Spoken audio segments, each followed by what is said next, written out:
Qazax rayonunda bir neçə əhali sayı baxımından böyük kəndlər mövcuddur ki, onlardan biri də Çaylı kəndidir. Bu kənddə 2 böyük məktəb fəaliyyət göstərir. Lakin kənddə uzun illərdir ki, körpələr evi uşaq bağçasının olmaması sakinlərin, xüsusilə də iş adamı olan gənc ailələrin işlərini çətinləşdirir. İmkanı olan bəzi valideynlər övladlarını Qazax şəhərdə və digər yaxın kəndlərə aparsalar da, lakin əksər valideynlər övladlarını bağçaya yerləşdirə bilmirlər. Uşaq bağçasına getmədən məktəbə gedən balaca fidanlar isə digər bağçaya gedən yoldaşlar geri qalır və məktəbdə daha çox əziyyət çəkirlər. Bu da həmçinin öz növbəsində müəllimlərin işini çətinləşdirir. Bu barədə Çaylı kənd 2 saylı məktəbin direktor müavini məlumat verib.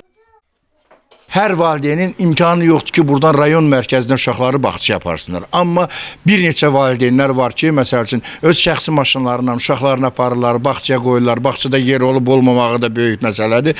Yəni ki, 5 yaşlı uşaqların məktəbdə bağçaya gedib getməyən uşaqlarla fərqi çox böyükdür, çox böyükdür. Hətta bilik cəhətdən demirəm, o biri örgəşmə, alışma məktəbə yanaşından da deyirəm ki, 5 yaşlar uşaq gəlir məktəbə. Elə an olur ki, uşaq ağlayır, dura bilmir.